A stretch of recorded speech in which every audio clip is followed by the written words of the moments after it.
ناظرین بریک کے بعد خوش آمدید. ہماری گفتگو ہو رہی ہے ینگ ڈاکٹرز کے ساتھ غیر معیاری ادویات کے حوالے سے, پنجاب انسٹیٹیوٹ آف کارڈیالوجی کا جو معاملہ ہے اس کے حوالے سے.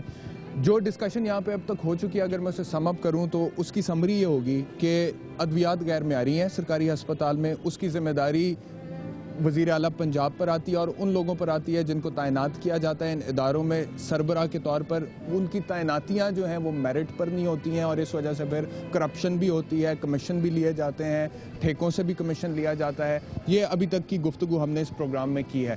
اب یہ سب کچھ جو ہو رہا ہے, کرپشن ہے, ایک نظام ہے اس طرح سے چل رہا ہے جس کے اندر اقربا پروری بھی ہے. سوال یہ پیدا ہوتا ہے ناظرین یہاں پر کہ یہ سب کچھ جو اپنی اگر یہ ہے ذاتی جیبوں کو بھرا جا رہا ہے, اپنے ذاتی مفاد کے پیچھے بھاگا جا رہا ہے, اپنے انٹرسٹ کو لک آفٹر کیا جا رہا ہے, اپنے لوگوں کو نوازا جا رہا ہے, اگر یہ سب کچھ ہو رہا ہے تو کس قیمت پر ہو رہا ہے؟ یہ بہت اہم بنیادی سوال ہے. اور قیمت یہ ہے کہ پاکستان کا ایک غریب شہری جو دوائی افورڈ نہیں کر سکتا اور جو حکومت پر بھروسہ کر کے سرکاری ہسپتال جاتا ہے اپنی بیماری کے علاج کے لیے, اس کی جان سے کھیلا جاتا ہے. اب یہ جو پرابلم ہے اس کے اوپر میں ینگ ڈاکٹر سے پوچھوں گا کہ یہ کیا کرتے ہیں.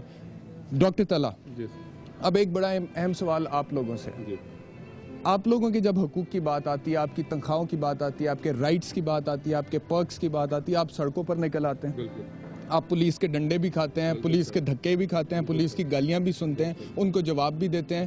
حالانکہ ماشاءاللہ آپ لوگ بیسٹ برینز ہیں پاکستان کے, ٹھیک ہے, جیل میں بھی جاتے ہیں. کنگ ایڈورڈ میں آپ لوگ پڑھ رہے ہیں, جو بہترین سٹوڈنٹس ہیں ہمارے یہاں پہ جن کے سب سے زیادہ نمبر آتے ہیں وہ اس پروفیشن کو جوائن کرتے ہیں, لیکن اس کے باوجود آپ اپنے حقوق کے لیے سڑکوں پر نکل آتے ہیں. لیکن اگر آپ لوگوں کے علم میں یہ ساری باتیں ہیں جو آپ لوگوں نے مجھے بتائی ہیں, تو اس کو روکنے کے لیے, اس کی درستگی کے لیے آپ لوگ کیا کرتے ہیں؟ اور اگر آپ لوگ کچھ نہیں کرتے ہیں تو کیا یہ مجرمانہ خاموشی نہیں ہے؟ یہ موڈ آف انٹرسٹ کی بات ہوتی ہے.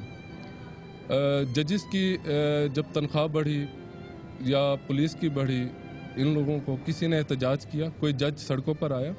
بحالی کے علاوہ کی بات کر رہا ہوں. ان کو جتنے پرک اینڈ پرویلیجز دیے جا رہے ہیں انہوں نے کبھی ان چیزوں کے لیے آئے کیوں؟ کیونکہ انہوں نے وہاں سے اپنا مفاد حاصل کرنا تھا, انہیں فیصلے لینے ہوتے ہیں. دوسری بات یہ ہے کہ اب ہم کیوں نہیں کرتے جناب. ہم لوگوں نے اپنے یہ چیزیں direct related to our personal life ہیں, جن میزریز سے ہمارے میڈیکل کے اندر مافیا بیٹھا ہوا ہے, اور وہ مافیا کو ریلیٹ کرتا ہے ود ہماری گورنمنٹ کے ساتھ, کیونکہ انہی کے رشتہ دار. آپ لوگوں کو کس بات کا ڈر ہے؟ اگر آپ اس مافیا کے, اگر مافیا ہے جیسا کہ آپ کہہ رہے ہیں, آپ مافیا کے خلاف آواز اٹھاتے ہیں کیونکہ آپ لوگوں کی نوکریاں چلی جائیں گی, یہ ڈر ہے؟ یہ جناب نہ صرف چلی نہیں جاتی, ہم سزائیں کاٹ کر آئے ہیں, بارڈر پر بھیج دیا جاتا ہے. میرے بارے میں یہ کہا گیا تھا کہ اس کو ہم بارڈر سے آگے انڈیا تو بھیج نہیں سکتے, گنڈا سنگھ بارڈر تک تو بھیج دیا تھا, ٹھیک ہے. کہنے کا مقصد یہ کہ ان کو ہمیں OSD بنا دیا جاتا ہے, سسپینڈ کر دیا جاتا ہے, آگے پڑھنے نہیں دیا جاتا, بہت ساری ہرڈلز کریٹ کر دی جاتی ہیں. ذاتی مفاد کے لیے تو آپ ڈٹ جاتے ہیں, ٹھیک ہے, لیکن جب معصوم لوگ ہسپتالوں میں اپنی جان کی بازی ہار رہے ہوتے ہیں غیر معیاری ادویات کی وجہ سے, اس ٹائم پر آپ لوگوں کی جو اخلاقی جرت ہے وہ کہاں جاتی ہے؟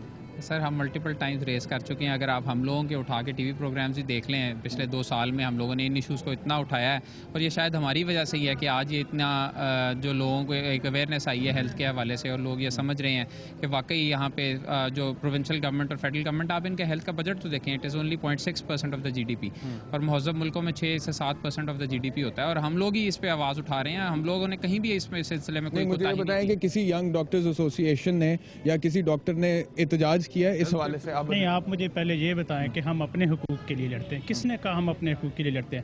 لیٹ سپوز ہم اپنی پے ریز کے لیے لڑتے رہے, آپ اس کو ہمارے حصے میں ڈال دیے, ٹھیک ہے, ہم لڑتے رہے. مجھے یہ آپ سڑکوں پہ نہیں آئے, آپ کی پولیس کے ساتھ. فرسٹ آف آل یہ ایزیوم کر رہا ہوں ہم صرف اپنی ذات کے لیے آئے, ٹھیک ہے.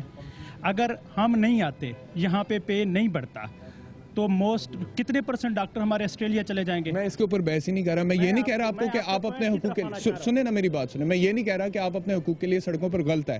وہ آپ جو بھی آئے, جیسے بھی آپ کے حقوق تھے, مطالبات تھے, جائز تھے, حکومت کو پورے کرنا چاہتے. میں یہ کہہ رہا ہوں کہ اگر آپ اپنے حقوق کے لیے آ سکتے ہیں تو آپ مریضوں کے لیے کیوں نہیں آ سکتے؟ میرے کہنے کا مطلب یہ ہے کہ ہم یہیں پہ کوالٹی ریسٹور کرنا چاہتے ہیں. In other words we are looking for the care of the patients.